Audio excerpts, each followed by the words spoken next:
Mr. Speaker, with the ongoing gas crisis across the country, I'd like to urge the government to look into the situation of the severe gas shortages being faced across the country and give a reasonable explanation for why people are suffering in remote areas across the country, especially in urban areas as well, with the level of gas shortages across the country. Existing हमारे customer हैं, उनको फराहम करने को है नहीं, तो जो गैस हमारे पास है नहीं, वो हम दे नहीं पाते, और जब दे नहीं पाते तो लोगों को तकलीफ होती है सर। इसका एक हल है सर, और हल ये है कि हम बाहर से गैस इंपोर्ट करके लोगों को फराहम करें। उसका मसला क्या है सर?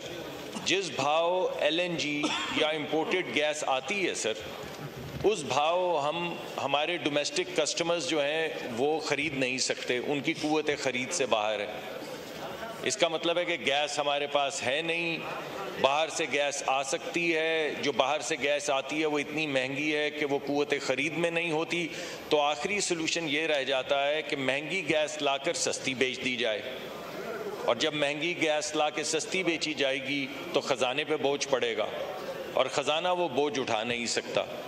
इस वजह से सर ये बड़े सीरियस कंस्ट्रेंट्स हैं जिनके अंदर हम इस वक्त गैस का सिस्टम, इसके लिए जो तरीक़ाकार तय किया गया है वो ये है सर कि हमारी जो एक्सप्लोरेशन कंपनीज़ हैं, एक तो हमारे कुछ ब्लॉक्स हैं जो हमारी ज़मीनी इलाकों में हैं, उनके नए ब्लॉक्स को ऑक्शन किया जा रहा है ताकि ज़्यादा गैस की पैदावार हो।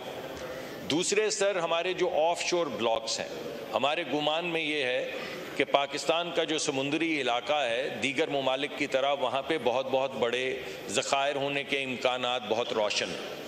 इस वजह से हमने एक नया पैकेज बनाया है।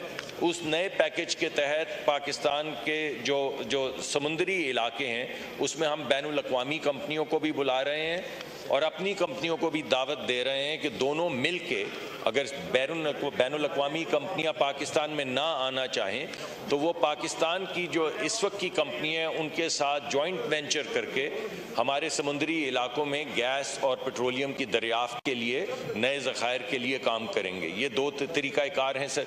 तीसरा, हर कंपनी को हिदायत की गई है जिस पे काम हो रहा है, और लास्ट वीक सर हमने उनको OGDC के साथ बैठ के बाकायदा उसका एनालिसिस भी किया है कि जो एग्जिस्टिंग हमारे ज़खायर हैं उनको कैसे ऑप्टिमाइज़ किया जाए और उन ज़खायर से ज़्यादा कैसे पैदावार निकाली जाए। उसके लिए एक पैकेज है जिसके ऊपर काम किया जा रहा है, जिसमें इजाफी पैसे मिलेंगे ENP कंपनीज़ को, जिसके ज़रिए वो ज़्यादा इन्वेस्टमेंट कर सकेंगे दरियाफ्त करने के तरीक़ाकार पे, और ज़्यादा गैस पैदा होगी। हम लोगों को ना तो वहाँ ट्रांसफार्मर्स मिलते हैं और लाइट इंटीरियर सिंध में 18 घंटे लाइट बंद होती है, जिसका कोई भी वो नहीं है। और ट्रांसफार्मर्स के लिए लोग बनवाते हैं, बेचारे पैसे खर्च करते हैं, 50-60 हज़ार रुपए खर्च करते हैं, वो ट्रांसफार्मर फिर जल जाता है।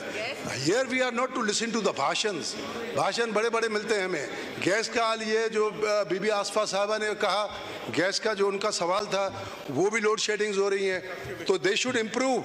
अभी 8 महीने हो गए, अभी भी इम्प्रूव नहीं करेंगे। 15 महीने पहले इन्होंने हुकूमत की है, तो और कितना अरसा इनको और चाहिए। सवाल मैं मिनिस्टर साहब से पूछना चाहता हूं कि इस फीडर में जब आप अगर फर्ज करें कि एक फीडर में, सर आसान कर देता हूं, अगर फर्ज करें कि 20 PMTs हैं, उसमें से 10 जो है वो 100% बिल दे रही हैं, ये 20 की बिजली बंद कर रहे हैं, तो इनको ये सिस्टम ये बनाना चाहिए। और ये कब बनाएंगे कि जो PMT वाइज जो है वो लोगों की बिजली बंद करने का सिस्टम बनाए ना, PMT वाइज, कि जिस PMT से बिल नहीं आ रहा या चोरी हो रही है, ये उस PMT को बंद करें, ना कि पूरे फीडर को बंद करें। हो क्या रहा है, इनके इस रवैये और इस एटीट्यूड की वजह से जो बिल देने वाला है, अगर वो भी 18 घंटे की लोड शेडिंग बर्दाश्त करेगा, अगले महीने वो भी बिल नहीं देता, तो आप जो है वो लॉसेस की मैग्नीट्यूड को और बढ़ा रहे हैं। मैं मिस्टर साहब से मेरा सवाल यह है कि ये पावर मिनिस्ट्री कब ये डिस्कोर्स को कब पाबंद करेंगे कि ये फीडर को बंद करने के बजाय ये PMTs को कब बंद करेंगे?